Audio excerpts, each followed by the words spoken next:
Hello, everyone. Welcome to today's webinar entitled Grief and Trauma Informed Care.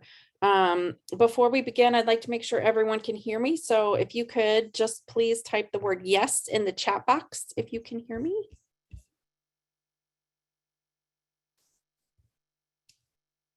Well, that's positive feedback. Thank you. Great. We'd like to take a moment to acknowledge ASCA, the American School Counselors Association, who has partnered with us to bring you today's webinar. Each attendee is in listen-only mode to avoid having background noises that may distract you from listening to the presentation. We will have a question and answer portion at the end of the presentation. If you have any questions during the presentation, please type them into the Q&A box. After the presentation is concluded, we will answer any written submitted questions. Don't forget to register before last minute pricing increases this Saturday for the 2022 annual conference. We will be in Las Vegas. More information regarding the conference can be found at amhca.org/conference. So without any other further ado, I'm going to turn it over to AMHCA Board President and Interim Executive Director and CEO, Dr. Beverly Smith.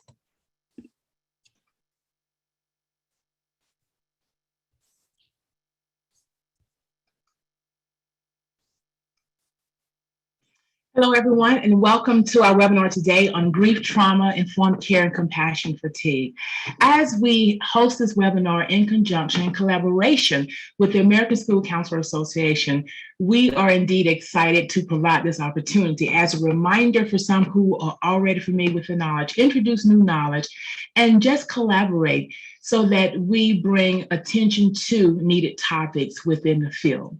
Again, I'm Dr. Beverly Smith. I'm the President and Interim CEO of the American Mental Health Counselor Association.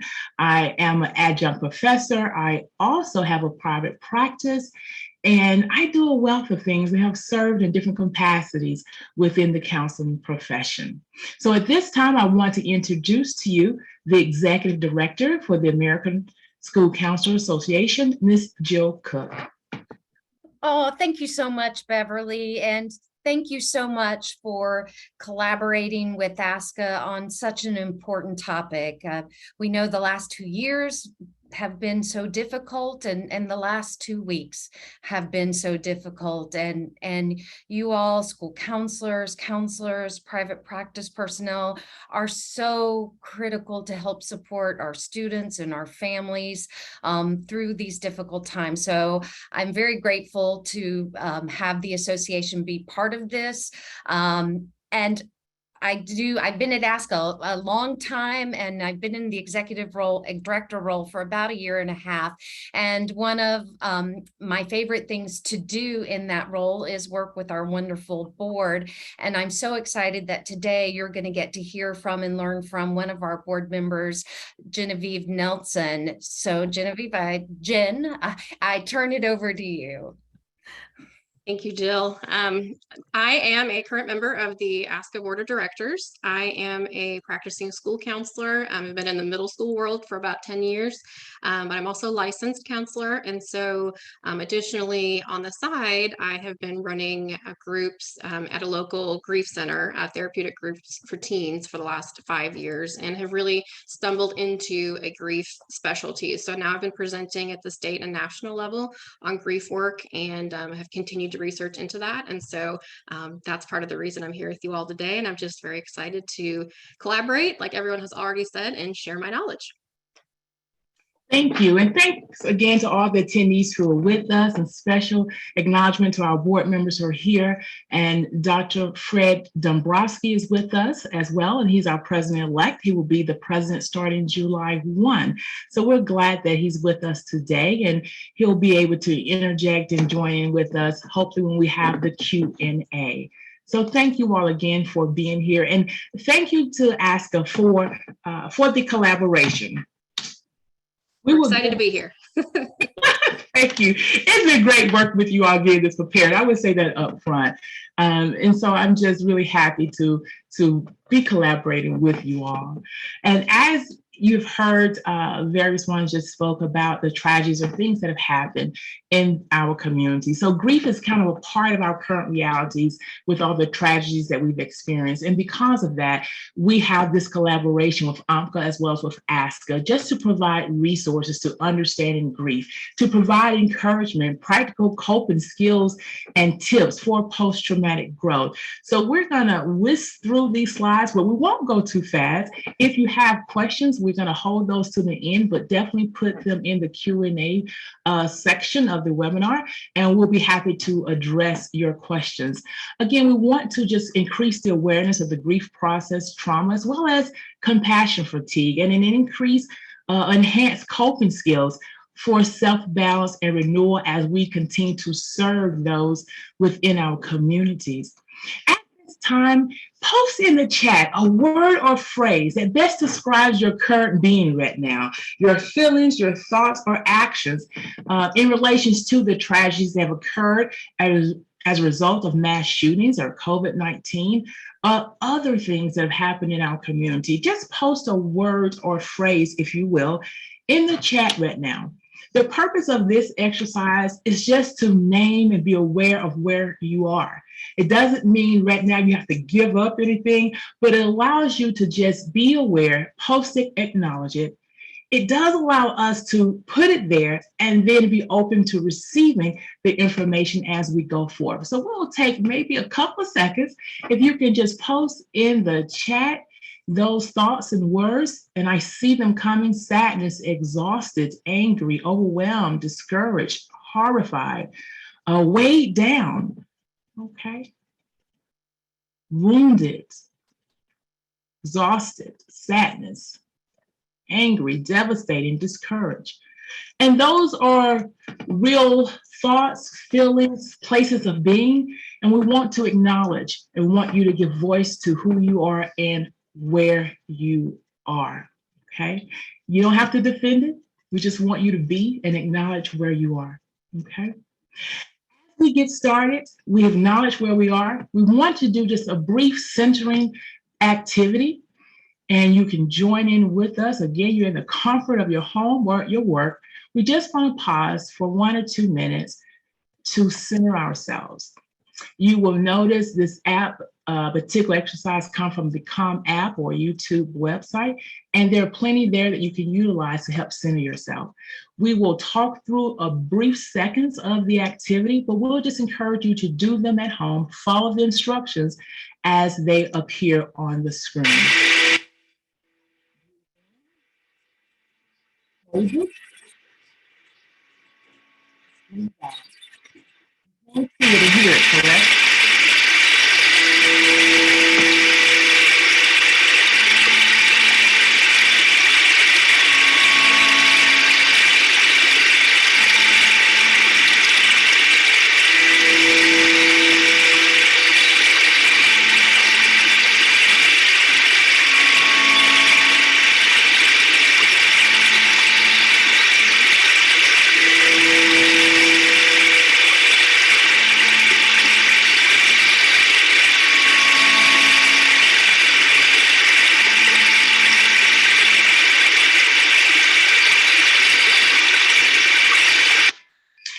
And again, this is an example of an activity that you can do at home in your office. Just a deep breathing sometimes helps to focus, calm you down, and recenter yourself. We are in an anxious world, and we're going through and experiencing many challenges and trauma and grief. And so having practical activities that can help you relax and center yourself is very helpful. When we talk about grief, we talk about and consider the processes of grief. Many will go through shock, denial, experience pain, guilt, anger, bargaining, and the bargaining. If I had done this, maybe this would happen, or I wish, or again, if I had done this, had said this, maybe this would not have happened. And you begin bargaining. Maybe if it had been me, not the other person, just the whole gamut of bargaining. Individuals may or may not process through depression, may go through definitely a phase of reflection. Some may experience loneliness. And also during the processes of grief, we go through phases of reconstruction and working through, recognizing where we are. And we also go through phases, hopefully, of acceptance as well as hope. And hope is really important. That's a place we ultimately hopefully want to land, in a place of acceptance and hope. But all the time, that's not a straight shot. It's not linear. But other steps of grieving in the process will include discovery, envisioning, setting goals. We set SMART goals in a lot of areas of our lives, but it's important when we're grieving and mourning, going through bereavement, that we also set SMART goals for ourselves to be healthy and to progress through. For example, we showed the centering activity on the Calm YouTube channel.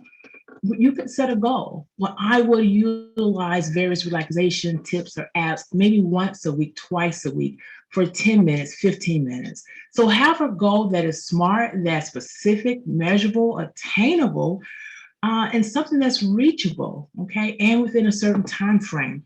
So we also have to plan for cycling through the process of grief. Is sometimes that is difficult? Absolutely, because individuals are grieving. But that's the important piece about when you connect with a therapist, when you connect with a counselor, that individual can help you plan and move to a place of action so that we can increase our experience of our quality of life. And as I move forward, the other presenters will share, they will jump in. Ms. Nelson is here, will jump in, either Jill or Dr. Fred Dombrowski. Again, he's our president-elect. And so we're happy that he's here with us today. So the types of grief that we have, and you will see sometimes you may recognize them, but we wanted to just be informational, educational too, as we present today. So when we talk about sudden grief simply means, you know what, it happened suddenly, and it was no expectation that it would happen. But we talk about anticipatory grief. That's a grief process or grief when the individual is expecting a loss or death in the near future. Delayed grief is grief that happens sometimes after the loss, after the tragedy. It happens kind of later on. And we have normal grief, that's in quotation marks, because really, is there such a thing as normal grief? You know, but we have such thing, and it's listed. Normal grief can simply mean individual experience a loss or death, and they begin to have the physical or mental symptoms and signs of grief. Disenfranchised grief, that's a feeling the individual have because they feel like they've been invalidated by others in response to their grief. Inhibited grief or absent grief, you may have an individual may show no obvious signs, outward signs of grief. And then we have cumulative grief. That's the experience of a second loss right after the first loss of grief.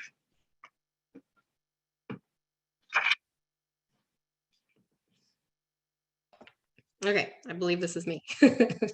And so kind of like she was just covering, you know, and talking about different types of grief. I'm going to go through in a few slides later a few different theories about what those quote unquote stages look like. We're moving more and more in the grief work world away from stages and more tasks of grief and less step by step, and more that it's a flow back and forth between where we're at in those tasks.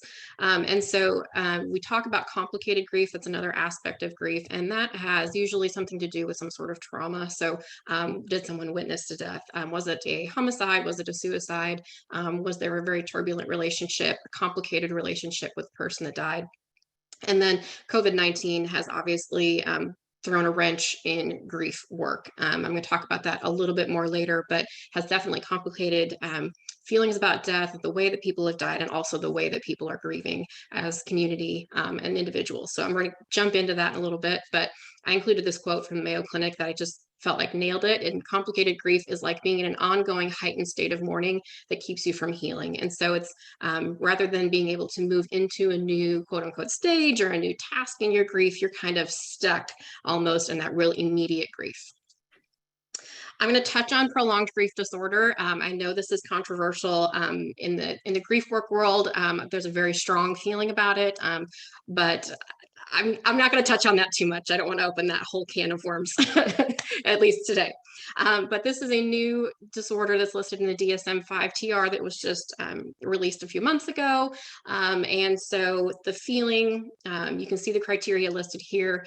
The feeling in the grief work world is that this is a real negative message to send to those that are grieving, that that's basically putting a timeline on the amount of grief that's allowed before it's considered a disorder.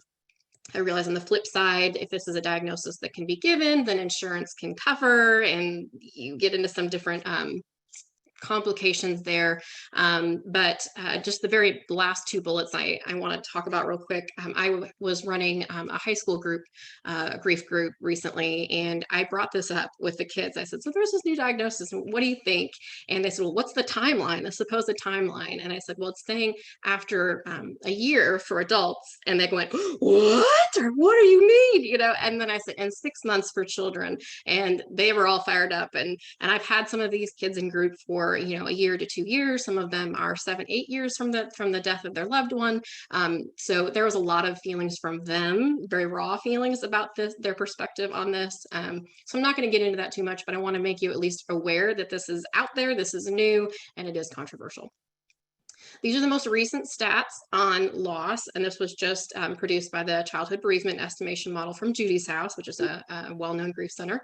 So 1 in 13 children in the US will experience the death of a parent or sibling by the age of 18. I live in Missouri, that is 1 in 12 in our state. So each state is a little bit different, but about 1 in 13 children. The number of bereaved children rate grew from 2015 to 2020. That 7.7% that we're at is approximately 5.6 million children. So I just have to wrap my head around that for a little bit when we think about, you know, the number of children that we see, or school counselors, the number of students that we see, and really the number of people that we're coming across in our world that are grieving, and we may not have any idea. And the number of adult deaths increased 39% from 2015, which obviously we can attribute a great deal of that to COVID-19 and a lot of other complicating factors. But I just kind of, when I read these recent stats, it really hit home for me, especially that 1 in 13 children. So wanted to make you aware of that as well. Those are some great stats. Thank you. And sorry, I was flipping those slides. No, you're okay. You're okay. When we talk about grief, we also talk about and consider trauma-informed care and traumatic grief. That is important as we move forward in our conversation, in our profession, as well as with serving individuals within the community. Trauma creates change that you didn't choose. We didn't choose it. But healing is about creating change that we do choose. And when we talk about traumatic grief, we're talking about common results of trying to process through the grief. But added on to that, you're dealing with the horrific expectations, the horrific things that you're seeing or experience, unexpected loss, violent deaths. And so when you talk about traumatic grief, you may talk about individuals who are experiencing survivor's guilt of why did I make it and they didn't, or moral injury as well. When we talk about trauma, trauma will show up psychologically, mentally, physiologically, responses to trauma, to negative events that are perceived as a threat or danger to our lives. And those traumatic events will interfere with our life functioning. Trauma can be a result of a natural event. It can be deliberate, accidental, or it can be medical. For example, the pandemic itself has been traumatic for many individuals. The mass shootings in our communities have been traumatic for individuals. And so we want to be understanding of how we serve and serving from a place of being informed of the impact of trauma, and that trauma actually is just present. We talk about, again, trauma, we talk about the violation of the integrity of the self that was safe, stabilized, and secure, if you will, but trauma kind of impacts that. It bumps up against it and disrupts it, if you will. And trauma can be direct, it can be indirect, it can be repeated extreme exposure to death, loss, or just the event, again, that is a threatening to the individual. It can be relational. And for some, it can occur before birth. It can be lifelong. There are many who experience trauma in childhood. And we think of the ACE experiment. In the ACE study and research that tells us what individuals experience in childhood will show up and impact later on in life with negative outcomes, not only mental outcomes, psychological outcomes, but also it can impact individual from a physical outcome, predispose them to more physical dispositions, if you will. Also, when individuals experience trauma, we often don't think of them having memory loss, but it's part of it. It can be part of the effects of trauma for some individuals. And some individuals will disassociate as a result of trauma. And that simply means, our brain has a built-in mechanism, our body has a built-in mechanism that when too much happens to us, we get overwhelmed, we begin to move ourselves from that. So mental, psychological, we begin to move away mentally from that traumatic space just to preserve who we are. And oftentimes individuals will gradually come back and be able to deal with that trauma. And trauma can be numbing. You can numb out the pain as a way of dealing with it. With that being said, there are still protective factors, and we've listed those on the screen. Your ethnicity, geographical, socioeconomic, education, history, religion, spirituality. For many people they will celebrate and exercise their faith to help them cope and as a protective measure. Family of origin can be a protective measure for trauma. And then just our general experiences of life can serve as a protective measure of trauma.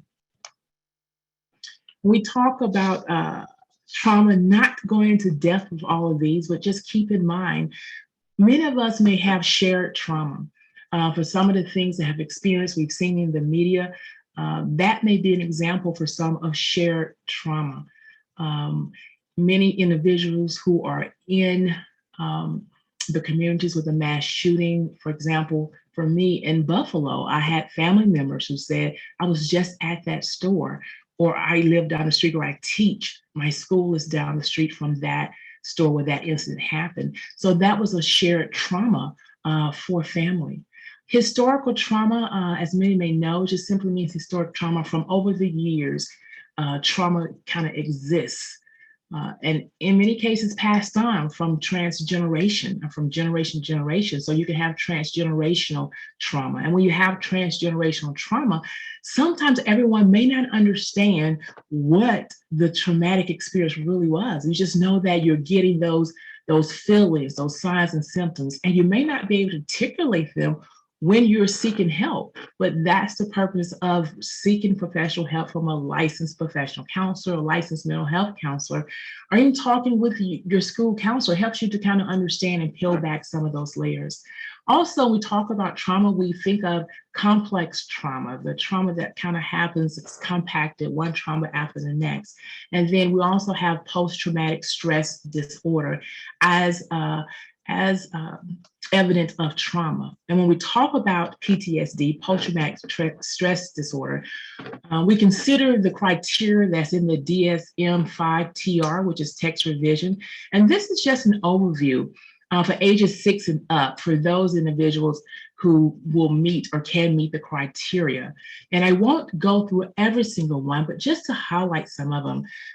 The criteria in the DSM-5-TR includes exposure to actual threatened death, serious injury, or sexual violence in one of the following: direct experiencing, witnessing, learning, or experiencing repeated or extreme trauma. Other criteria you can see listed: presence of one or more intrusive symptoms associated with the traumatic event or events, persistent avoidance of a stimuli associated with the traumatic event, negative alteration in cognition and mood associated with the traumatic event. And that will come from maybe having a distorted view of self or those around us, and it affects how we interact with individuals. It can affect how we perform on our jobs. And so marked alteration in arousal and reactivity associated with the traumatic event, and the duration is more than 1 month of the criteria above. And again, the disturbance is not attributed to a psychological effect of a substance or a medical condition. So these are just some criteria that we may be familiar with, or just it refamiliarizes some. And for those who are not in the profession who are joining us, when you go and seek out help, this hopefully will give you some baseline information to start from as your healthcare provider is talking to you. Do you mind if I just jump in really quick about the symptoms? Yes. So as I've worked with, especially working outside of New York City, I worked with several survivors of 9/11. But one of the gentlemen I worked with, he had a lived experience through that, but he wasn't directly impacted by that. For his day job, though, he worked on bridges. Unfortunately, there was a bridge crash, which unfortunately he did see people lose their lives. Now, when this manifested, it would make sense that he felt uncomfortable going over bridges, but he also felt uncomfortable being around any body of water, including pools, including whether it be, as ridiculous as it seemed, it was sprinklers. He would have increased anxiety, almost panic attacks when presented with these. And when we tried to assess this, all of these things were just associated with that event. And so while we're talking about these symptoms, some of the things that could be even adjunct to the actual event that was there can still have ongoing problems as well. And that's the interesting thing about PTSD. As you say, it can be ongoing. And so seeking help, understanding the triggers, as Dr. Dombrowski mentioned, is important. And so that's why seeking help is important, to just help identify that. And so signs and symptoms of grief, we're all going to tag team this one together. As you see, individuals may experience numbness, body aches or pain, low energy or fatigue. Yeah, mood swings, anger, you name it, guilt. I see that one a lot. General identity confusion can be particularly common when you've lost someone that you've been a part of, has been a part of your life for an extremely long period of time, and it's kind of wrapped up in who you are as a person. Emptiness, loneliness, isolation, especially through COVID, which has really complicated a lot of the way that people have grieved. Weight loss or gain, just health issues in general, poor sleep, poor focus, whether that be sleeping too much, sleeping too little. I've heard both. I had a student describe to me recently that I'm in a fog. I'm just in a fog, and all the time. I can't sleep enough, but I'm in a fog, and it's just, I don't know if I'll ever get clear again. And so unhealthy decisions, risky behaviors, clingy, crying. I feel like I see all kinds of it.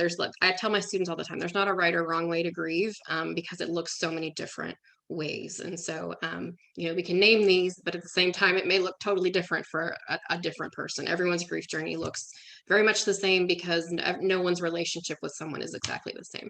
So. And thank you, Ms. Nelson. I also want to highlight bedwetting for adults and kids. Oftentimes we think of bedwetting just something that kids will do, but oftentimes, and I've seen in some of the clients that I've seen, patients, they will talk about, and it takes a lot for an adult to disclose, okay, I'm having bedwetting issues.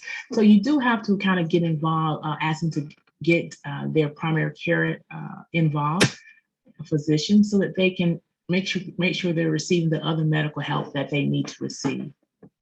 And I would also say that this is impacted also by the culture of the individual.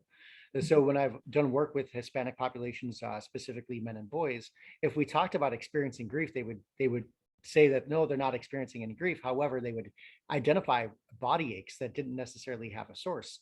And if you actually listed the symptoms, they would identify with the symptoms, but it's just how it manifested. So this can be cultural as well. Mm-hmm. And I would say I had a really powerful discussion 2 years ago with one of my high school groups and talking about gender and how they feel like they're allowed to grieve or they're expected to grieve. And so a lot of the boys were talking about that they felt like it was much more acceptable for them to show anger. One of them was on the verge of expulsion from school because he said, as soon as someone brings up anything remotely related to my dad, I just start throwing punches. And he goes, but it's safer for me to be angry than to be sad and break down in tears. And then the girls said, well, I kind of feel like the opposite. I said, I feel like it's safer for us to be sad. Like as women, we're not supposed to be angry. We get seen as bitchy, sometimes when we're expressing anger. And so it was a very powerful discussion to hear these teens talk about that and what they feel like is expected of them. And then for them to be able to process that with each other and begin to show the opposite side of what they felt like they weren't allowed to show in public. And oftentimes women, as you mentioned, feel, like they have to be the superwoman and not show that they're grieving because they're trying to hold together so many things and juggle so many things. So the cultural impact or aspect is very important to consider. So I'm just going to run through a couple different theories of grief. I'm not going to get too far into these because I know we want to allow time for questions, and I feel like I could talk about these things for hours. So different theories. Like I said, I'm sure all heard of the 5 stages of grief that Elizabeth Kubler-Ross initially created. Those were not created initially for grievers. They were created for the terminally ill.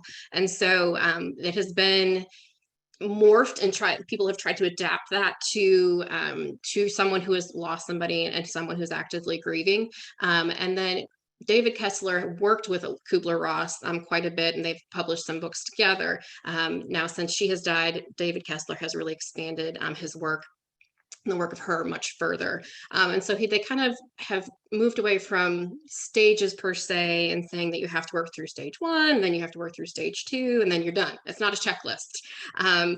David Kessler is adding what he considers the 6th stage, which is finding meaning. And he has a whole book about called Finding Meaning. But it talks about that there is no timeline. It's not, again, a checkbox that I went through anger, check. Now I'm going to go through sadness, check. That's not how that works. But it's more of a, if you could just go back, Charlie. One more slide. There you go. But he refers to anticipatory grief if there's a terminal illness, if you know the death is coming. The acute grief, which he says is typically about 2 years. Early, or acute is, initial around the death. Early is considered in the first 2 years, and then mature grief. And again, that's not a definitive timeline. That may look different depending on every person's grief journey. But and the other quote that I really liked from him was that mourning is what we see on the outside. The act of mourning is what we see from people. Grief is what they experience on the inside. This is Worden's task-based model. So again, we're talking about maybe getting away from the stage model and more in tasks. And so this gets away from the concept of you have a timeline and that there's a certain point where you should be at a certain point.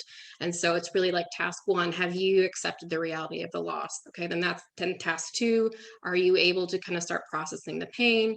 Task 3 would be to adjust to a world and start to imagine a world and be a part of a world that does not have the deceased person in it. And then task 4, which is really related to the finding meaning that Kessler touches on, which is finding an enduring connection with the deceased in the midst of embarking on a new life. Not forgetting that the person existed, not saying let's just move on and forget that person, but creating meaning and finding a meaningful connection with that person in your new existence. And then Hope Edelman has a more recent book out as well called The After Grief, which is where this comes from. And hers are more rings of grief. Again, not stages per se, not necessarily tasks, but the active grief. And then I think there's something that didn't get put in there in the middle ring, but that essentially you move between these 3 rings, like the acute survival stage of the active grief, and then kind of being able to function is like the middle ring, and then growth. And so we have the like immediate survival stage, then the like I'm starting to function in the world again and starting to accept this reality, and then the outside ring is growth. And not that we move from the middle and then out and that's permanent, but that depending on where we are in our life, depending on the life event, we may move back into that active grief, and then we may move back out into the middle stage, and then we may move back out. And that's okay to fluctuate between which ring of the grief that you're in, depending on which life stage or anniversary or whatever may be happening in your life. And then she also brought up this point that I wanted to focus on too, which is proxy grief. And this was, I think, the first time that I'd come across this, but grieving on behalf of the person that has died for what they will not get to experience. And that was, I think, putting a term to something that I knew I had acknowledged, but didn't quite know how to wrap my head around. But so, when a student graduates from high school and they're feeling a lot of emotions, the loss may have been 8 years ago, but now they're feeling some more active grief. Maybe it's proxy grief. My dad's not here to watch me do this. My dad's not here to be a part of my graduation or my wedding or my child being born. And so proxy grief really put a term to something that I think we have all probably seen and heard, but didn't have necessarily a term for. As I've said, COVID-19 has really complicated grief and the way that people have been able to grieve. So first of all, there's a stigma that has come along with COVID-19. Just recently in one of our adult groups at the Grief Center, we had 2 couples that had lost an adult child to COVID, and one of the adult children that died was vaccinated, one was not. One of the couples made a comment that about everyone that, should have been vaccinated or whatever the case may be. It became a very political moment, a very offensive moment to the other couple who had lost their child. And so because there's so many other different stigmas surrounded in COVID, it makes it extra complicated. There's an extra complicating layer to that. Many people were not with their loved one when their loved one died. That makes another complicating factor. In many terminal illnesses, people are able to be at the bedside, and during the pandemic, that was not possible. Services and funerals, a lot of them couldn't happen, especially in that first year of the pandemic. So typically when someone dies in many cultures, people gather, people come to support, people come to gather to offer their reassurance or condolences, food, whatever the case may be. And that was not possible either. So you lost a lot of emotional and physical connectivity, which is really, really important to us as humans, especially when we're struggling. And so there's a lot of isolation, great deal of isolation, not only through the pandemic, but then as you're grieving, create a number of complicating factors. And so as that stands at our grief center, for sure, we've seen a huge increase in the need of adult groups. We typically have always served more children and teens. We're seeing a much higher need for adults.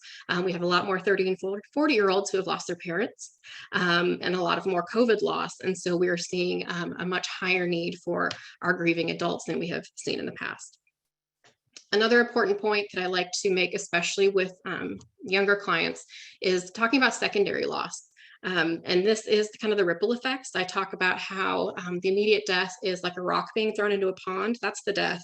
But the ripples that come out from that rock being splashed in the pond are the secondary losses. So what are the after effects of that death? That could be, loss of home, loss of your school district. You're changing schools, you're changing guardianship, you're changing churches, you're losing traditions that you had with your loved one. That's a big one around the holidays, or birthdays or whatever the case may be. I always got to do this thing and now that's gone.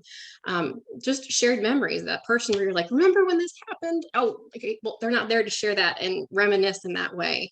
And so there are so many additional losses that are all tied up, in the initial death. And so acknowledging those and coming to terms with those, it just is really powerful for us. I know when my teens hear that and acknowledge that, they're like, oh, yeah, it has been really hard to change schools.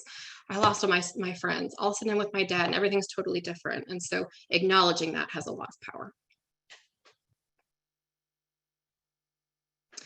Common misunderstandings in grief. Language is a really powerful one. So we try to move away from the idea that you move on or find closure, because that really tends to feel like it's a disconnect.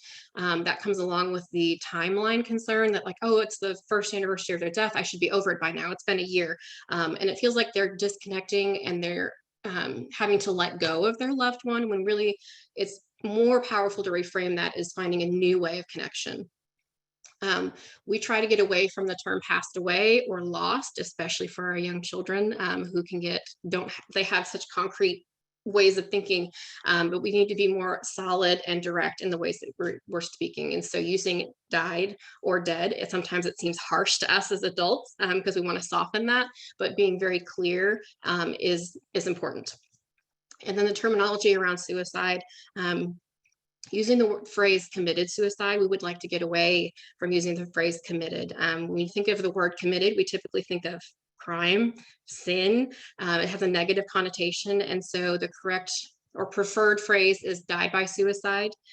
We don't typically want to say a successful suicide. It might be a completed suicide.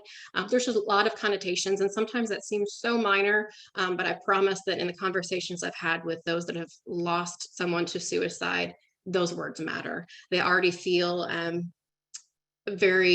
it's shameful sometimes for them to share how their loved one died. And so those types of terms just kind of dig a little bit deeper when you're talking about kind of sinful association or just a real negative connotation. We also shy away from talking about it. Now, obviously, as mental health professionals, we're going to dive into a lot of these things, but I've been very surprised as I present on grief how many counselors are uncomfortable talking about grief work and just they're like, I just don't, that's not my area. That's not my expertise. We all experience it. We're all going to experience loss. We're all going to experience death. And grief makes us feel very vulnerable. It reminds us that we are not immune. that we all will experience this. And so it's easier, quote unquote, to escape, to distance ourselves, to let somebody else handle it, to just kind of emotionally provide the sympathy rather than the empathy. We don't want to put ourselves in those shoes because it's painful. And so we disconnect to kind of protect ourselves. And when people are searching for a reason behind a death, it's particularly difficult when we can't find a specific reason or complication or method for the way that somebody died, because then once we find a reason, sorry, my child is knocking on the door. But once we find a reason that we can say, oh, well, that's not going to happen to us because I'm not going to do that. But when we don't have that clarity, it makes it harder for us to separate from that situation happening to us. I already talked about the timeline. Stages are not linear. And we work on the solution-focused approach sometimes of what can I do, how can I fix? And there really isn't a way to fix grief. It's a matter of bearing witness and holding the space for someone that's in their grief work. And as we are working through grief, we want everyone to understand, be compassionate towards yourselves and other people, show the empathy. But as we're doing the work and as we're encouraging others to do the work of journeying through their grief, we want to understand what acceptance is not. As we say, move to a place of hope and acceptance. It's not about giving up, giving in, surrender, or tolerating. It's not about ignoring your thoughts and your feelings. It's not about feeling defeated, but rather it's about embracing acceptance, embracing hope, embracing that, hey, it can get better along the distance future or sooner. But I want to embrace my mind, body, and soul. I want to embrace what I'm thinking, what I'm feeling, which means opening up, allowing, leaning in, breathing into, creating new space or creating space, expanding, and just being willing to release the struggle. And again, it's not about giving up. It's about embracing. And so as we consider embracing, particularly as professionals, as givers and servers, we have to be mindful of compassion fatigue. And compassion fatigue is about the exposure of a traumatic exposure of trauma via a relationship with someone else, rather than the trauma itself that you experience directly. Again, the compassion fatigue is about exposure to a traumatized individual, rather than the exposure to the trauma itself. So as givers, servers, servanthood leaders, we work with individuals, we serve individuals who have experienced trauma. And through listening to their journey, their story, we can develop compassion fatigue. And compassion fatigue, is basically that intersectionality of secondary traumatic stress as well as burnout that leads to compassion fatigue. And when we talk about secondary traumatic stress, we're simply talking about, again, that trauma, that stressful situation that we did not necessarily encounter directly ourselves, but secondarily through someone else telling their story and their experience. We just provide more information for you about compassion fatigue. And again, compassion fatigue is more relational nature of the condition. Compassion fatigue is a state of tension and preoccupation with the individual cumulative traumas of a client, of a person, of a loved one.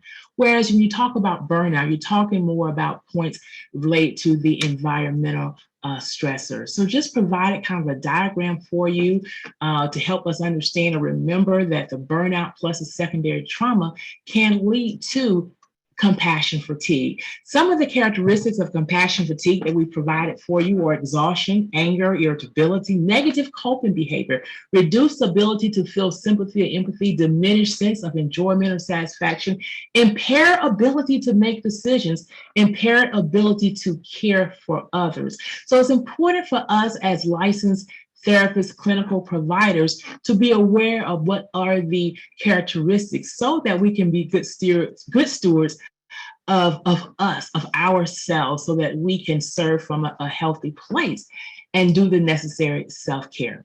When we talk about compassion fatigue, there are some predictive factors that Fig Leaf listed and mentioned in 2002 that I thought was worth listing and sharing. Empathetic ability, and that's simply the aptitude of the therapist, of the person to notice pain in others. Empathetic concern is the motivation to respond to that pain or that concern that individuals have. Another predictive variable includes exposure to the client. As we are sharing, giving, we are exposing ourselves to their experience because we're opening ourselves up to sometimes join in with their suffering, to walk through that journey with them, and to help them gain new tools for improved quality of life. Empathetic responses, doing this is basically we try to reduce the suffering of others by being empathetic and understanding. And compassion, stress, those are just the residues of our emotional energy that kind of gets involved while we're helping and we're giving.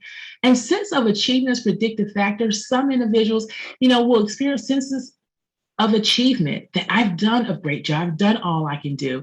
And that can be a predictive factor. It could be a safeguard and a protective factor as well.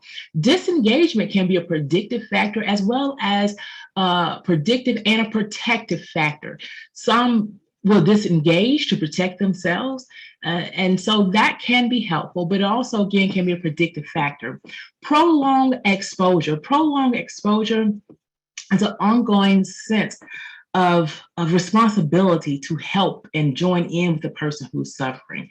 And traumatic collective recollection, those are memories in which are triggered by symptoms, maybe of PTSD. There are symptoms that may you may be triggered and exhibit certain symptoms, and those symptoms may lead into other areas of disorder. And then life disruption also can be a predictive factor. And that simply is when the giver, the caregiver, the therapist is giving, and maybe a change in their schedule, maybe COVID-19, maybe the mass shooting, or maybe their illness or illnesses of people around them that can disrupt their lives as well. So these are just some predictive variables in regards to compassion fatigue. And as we're navigating through grief, loss, and trauma, we want to remind everyone to reconnect with what is important to you. What is most important? What are your values? And know that we can grow with and without pain. And that as we are suffering, or individuals, our clients, our patients, or colleagues are suffering, that we can still take steps in the journey of recovering from the grief, or just learning to live with it and being content with it. I'm not sure that type of pain or losing someone really ever fully go away 100%. But we move into spaces and places whereas we can deal with it and we can cope with it, and that trauma and grief is not impacting our everyday and normal life function. So continue to embrace your feelings, your thoughts, as a way of navigating through. Like I said, how do we help? And you've already touched on some of this. We've already touched on some of it before. We're running short on time, I know. So again, no right or wrong way to grieve. Not all people cry openly. Relating to that, I tell a lot of sets of siblings, that have been struggling with each other, that siblings are going to grieve the same person differently. And so some of them may feel like, they're angry at their sibling. You're not grieving. Well, just because that sibling's not crying actively, it looks different. And so people may grieve the same person much differently. Major life events are going to often trigger a new wave of grief. And it's powerful and helpful for people to be able to talk about their loved one. Don't be afraid. Don't shy away from asking about their loved one. Say their name. They want that to say their name out loud and to share memories. I've heard a lot of people in grief talk about that the second year can be harder than the first year. There's a lot of active support and conscious support around those that are grieving in the first year, around those holidays and big events. And then the second year, they feel like it's really the first year that they're more on their own, so to speak, because there isn't that conscious effort to have people present. Some fear that the end of intense grief, that initial survival stage, or maybe the anniversary itself, means the end of their relationship with the deceased. And again, that's a reframe, and that it's not ending a connection, it's changing a connection, and how that works.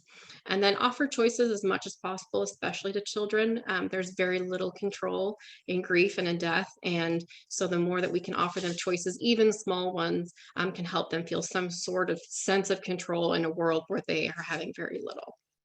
And I want to add as well, we talk about anniversaries. There are some individuals I know that part of the anniversary recognition, if you will, they travel to a place of begin to celebrate that individual who they've lost, celebrate on their birthday. So they have anniversary celebrations as a way of, remembering and recognizing that person. And, as we help and we instruct, we guide, we also share and remind ourselves that we are bigger. You are bigger than your sadness. And so journal writing can be helpful. Self-monitoring, positive self-talk. Create a collage, have the anniversary celebration, establish a routine for mental care. It could be exercise, it could be journaling, listening to music, a host of things. But understand that we can grow through the pain. And it may just be a process, but we can grow through it and move to a place of post-traumatic growth, where we move to a place where we can accept, we can affirm, we can persevere, continue to build and explore, to offer up newness of ourselves and just begin that new and next chapter. And we talk about post-traumatic growth. Domains of that, or evidence of that post-traumatic growth coming from the grief and the loss and the trauma can be, we discover new possibilities. We have personal strength. We begin to relate to others in a different, more improved way. We're no longer doing all of the isolation. We have a newfound appreciation on life, and then we experience some spiritual changes as well. And those are some of the domains of post-traumatic growth. And as we talk about post-traumatic growth, we have to talk about forgiveness and understanding that, if forgiveness is holding us back from cycling through the processes, then let's deal with that, talk about that, seek help in forgiveness. Forgiveness is not an occasional act, it's a permanent attitude of the way we behave and we look at life, we look at grief and grieving.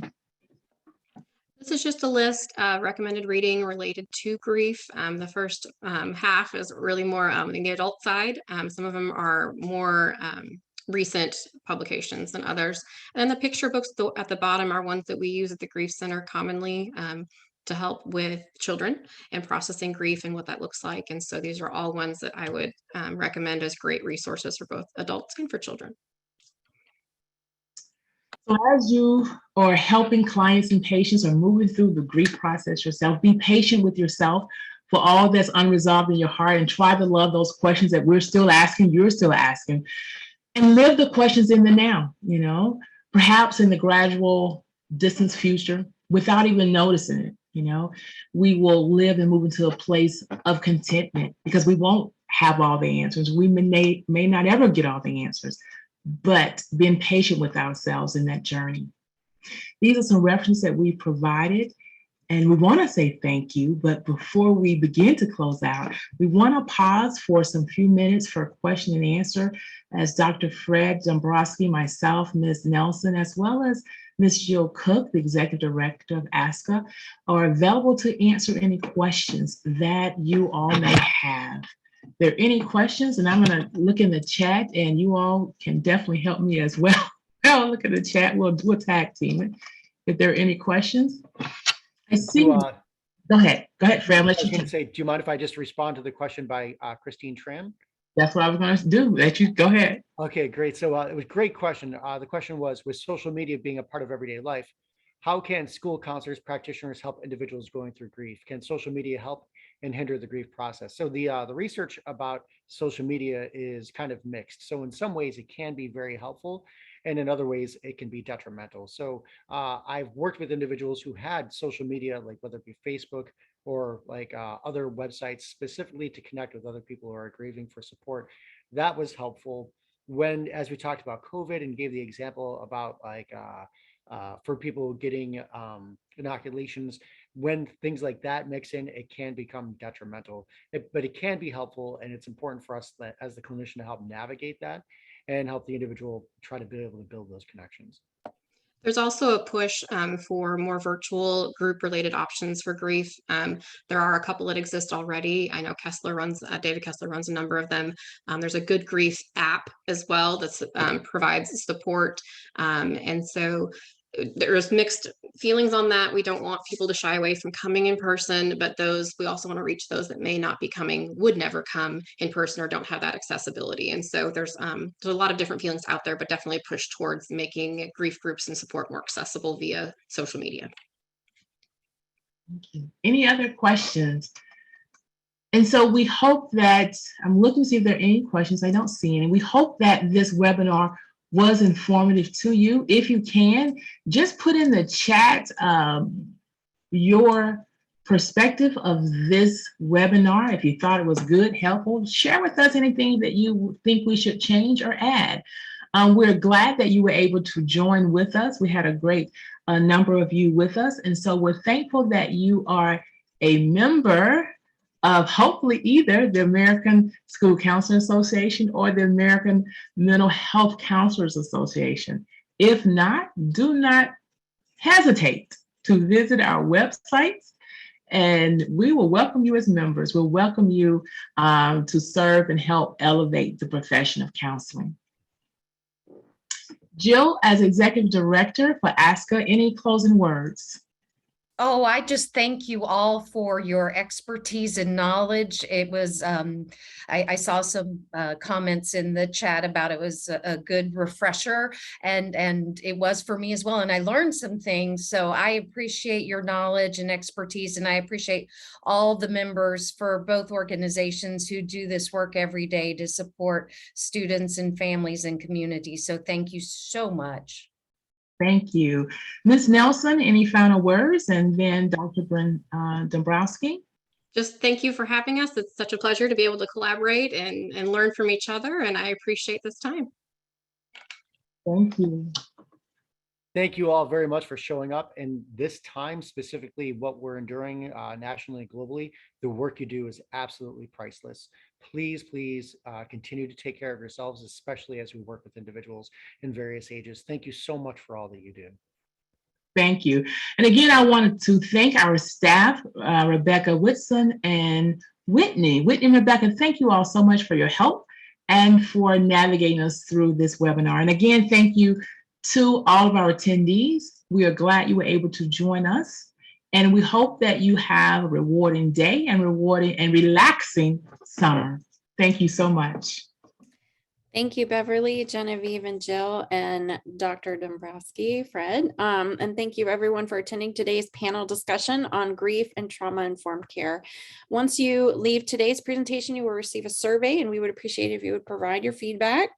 Don't forget to look for your follow-up email within the next few days with the recording of today's event, and have a great afternoon. Thanks, everybody.